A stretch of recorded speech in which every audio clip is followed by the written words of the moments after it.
Okay, this is to introduce the material from chapter 2, which also sets the stage for what we're doing the rest of the semester. Because for the rest of the semester, we're going to do what's called sentential logic. The way we'll look at deduction and logical relationships is by taking individual statements and we can label them with capital letters, and then we're going to connect those statements or modify those statements using what we'll call logical connectors.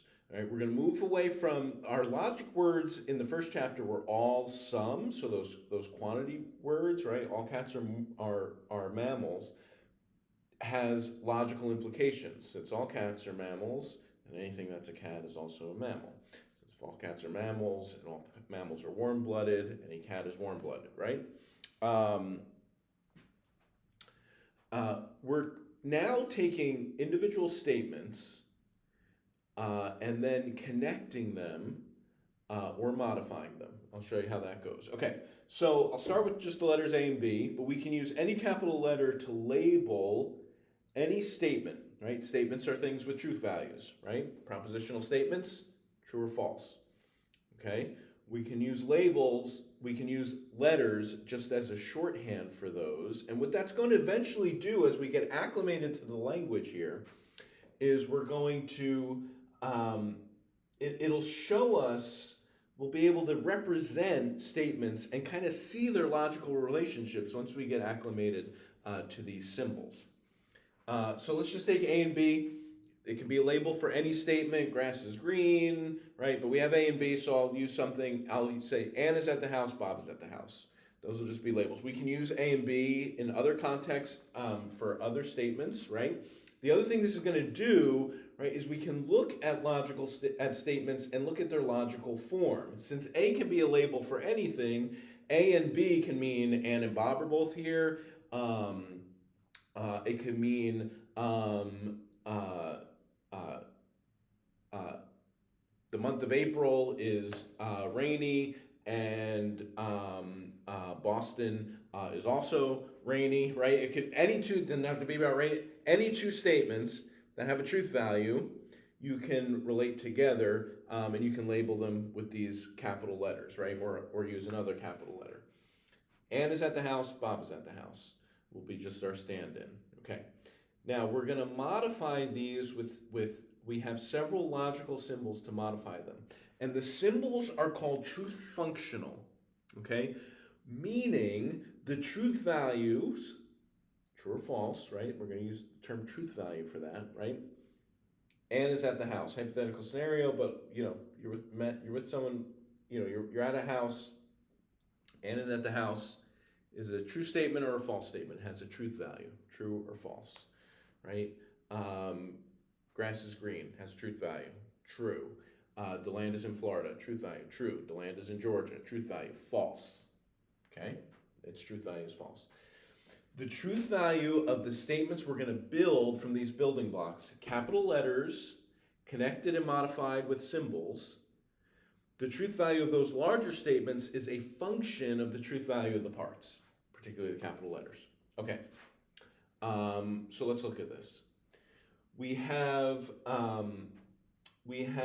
a negation logical concept, right, where you negate a statement, and we use this tilde symbol. We'll use this tilde symbol in front of the statement. I have other videos talking a little more about how we put these together. We have the concept we call conjunction, roughest equivalent to English just being and, when you say two statements are both true. We'll use the ampersand symbol for that.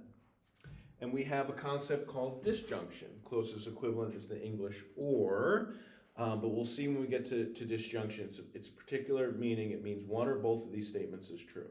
Either one or both. At least one is true is what or means. And then we have implication concepts that we use in arrow for, if then, and I'll cover those in another video. Okay, so let's see how this works. We start with a capital letter, A. That has a truth value, right? Ann is at the house.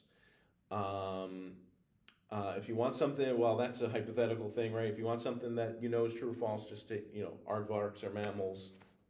I think that's true, right? Aardvarks are lizards, that's false, right? Okay, so if you want to see that, because what we want to see is how negating that statement affects the truth value. In other words, the larger statement, the negation statement, is going to have a truth value based on the truth value of what it negates. So if you take A, Anne is at the house, and negate it, you've got two possibilities, right? There's a truth value for A, Anne is at the house. Only two possibilities. Anne is at the house, Anne's not at the house. When A is true, the statement not A is false, right? And now that gives us our general rule for the meaning of the negation. The meaning is just how does it affect the truth value of what it negates, right? If you negate any statement, you reverse its truth value. So if you negate a true statement, if you say grass is green is false, you get a false statement. If you negate a false statement, you get a true statement. That's negation. Now, we call negation a one-place connector. These others are going to be two-place connectors. The two-place connectors need to take two statements and make a left side and right side, and you'll connect them with the connector. And then, so it's like, and is here, Bob is here. We connect that with an and statement, or, okay? Negation's a one-place connector. You can take any statement and just negate it. Say, not A says the truth value of A is false. That's what not A is saying, which makes it a true statement here in this scenario when the truth value of A is false. When the truth value of A is true, this statement is false because it says that A is false, but A is true. So not A is false, okay? I don't want to get in the weeds on that, but you have to start thinking in terms of those. Okay, what does this larger statement say is true or false? And is that true? Is it saying, is it true? Okay. So when A is true, not A is false. When A is false, not A is true. For any negation statement, whatever you negate, and you can negate a simple or compound statement. Compound is just any statement that's more than a capital letter. Right, so we can start building these. You can negate an and statement. You could say this whole thing is. We'll get to that. That's in another video. Whatever you negate has the opposite of the truth value of what it's negating. So if you say a true statement is false, that is false.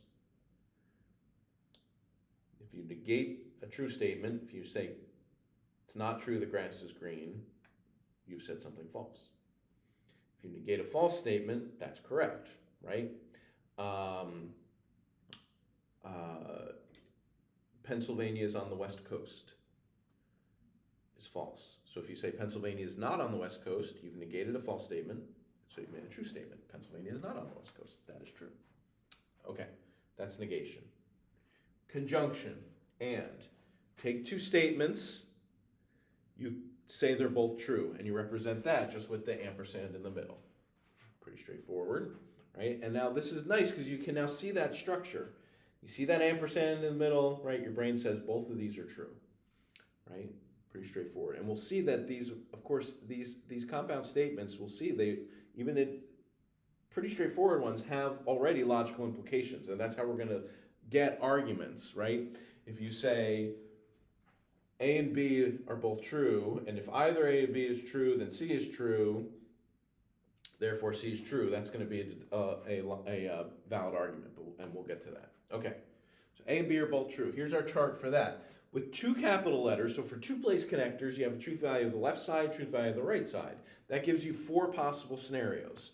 The left and right side are both true. The left side's true, but the right side's false. The left side's false, but the right side's true, or they're both false. Okay, so with two capital letters, two sides, you get four scenarios. Okay, these charts are preparing us for what we're going to do later, which is called truth tables. Okay, and here's the meaning of the ampersand. It should be straightforward. An ampersand says both my left side and my right side are true. So that's a true statement here in scenario one.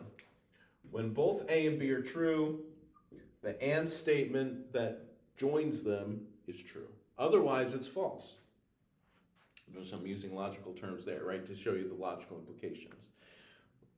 When Ann is true and Bob is true, the statement A and B is true. Right, and remember we're using them as labels of Ann is in the house, Bob is in the house. When Ann's in the house but Bob's not, the statement that they're both in the house is false. When Ann's not here, but Bob is, the statement that they're both in the house is false. Sometimes this last scenario throws students off. The and statement does not say the A and B are the same. It says they're both true. So when they're both false, I've written that wrong. When they're both false, the larger and statement is also false. Can't believe I wrote that wrong. See, it threw me off. Okay. Right, you say and is in the house and Bob is in the house. When neither is in the house, of course the statement that they're both in the house is false. Right, so the ampersand says both true. Right, and so it's true only when both the left side and the right side are true and false otherwise. Okay. Our or, which we call, or more strictly, disjunction, takes two statements and says that at least one of them is true. Okay, so we interpret disjunction by what we call the inclusive or. It says at least one is true. So it's true even if both are true. Okay, so like if I say you have to take either logic or a math class to meet the quantitative requirement, right? Or it's true you've met the requirement if you've taken logic or math, right? Well, if you've taken both, you've still met the requirement.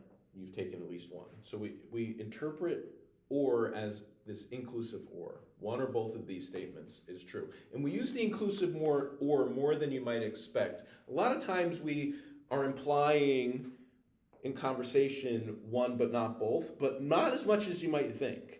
That's not the default. And then logically it's not the default because one or both is true is the better concept to work with. And when you encounter it in English, like in chapter 4, you're going to assume that any or kind of language means inclusive or.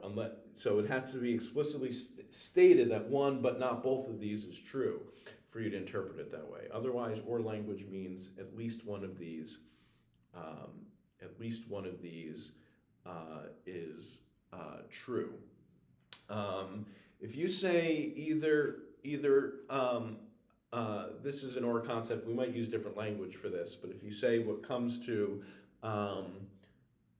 either I'll bike tomorrow, otherwise it's raining, right? Like if it's not, meaning like unless it's raining, you'll see me on my bike. That's inclusive or, right? If you bike anyway, even if it's raining, right? So both are true. It's raining and you biked. You didn't say anything wrong, right? So we actually use that inclusive or quite a lot if we're being careful. Okay, so the chart for or, which might be a little hard to see here on the or statements, of course, are very different than and statements. And statements said both are true.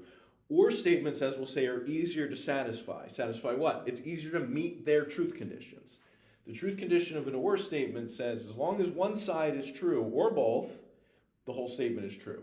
So either Ann or Bob is in the house, interpreting inclusively. And again, in a lot of contexts won't interpret it, right?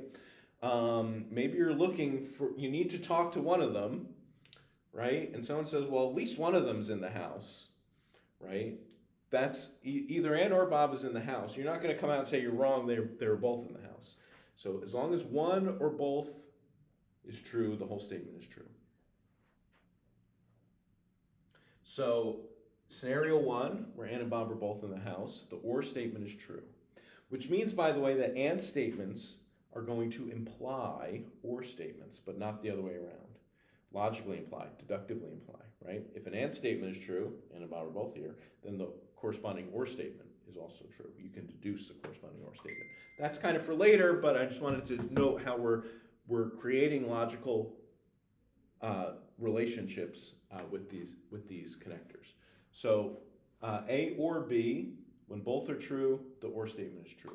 And you have I know it can be a little hard to see on the board here, but you have handout material with this information. When either one is here, that's scenario 2 and 3. Ann is here but not Bob, one of them is true, so the whole or statement is true. Ann's not here but Bob is, or statement is true. Notice again, logical implications. How about the scenario where, right, so row 3 says we're in the scenario where Ann is here, but Bob is not. Sorry, that's scenario 2, right? We can even represent that as an and statement. Here's what's true. Ann is here and Bob is not. Is the statement A or B also true? Yes, in this circumstance is yes, so that would be another implication idea.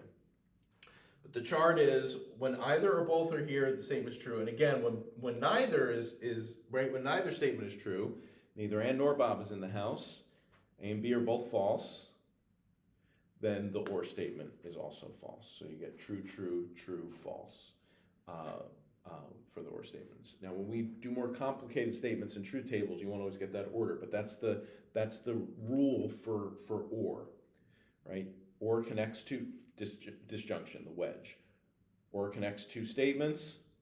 As long as either the left side or the right side is true, or both, the whole or statement is true. Okay. Okay, so that's or. Little introduction to sentential logic and these symbols. I'm going to give a discussion of the arrow, which is essentially our if-then concept. But if-then can mean a lot of things in English. Implication can mean a lot of things in English. That's what this is called, sometimes called material implication. The arrow, the next symbol. It'd be a little tricky. The key is just to say, here's the rule for arrow and how it relates a left side and a right side. Notice for the and or, you're going to get the same, the order left side, right side doesn't matter to the truth value. A and B is always going to have the same truth value as B and A. A or B is always going to have the same truth value as B or A. But it does matter for the arrow. And we'll talk about that in the next video.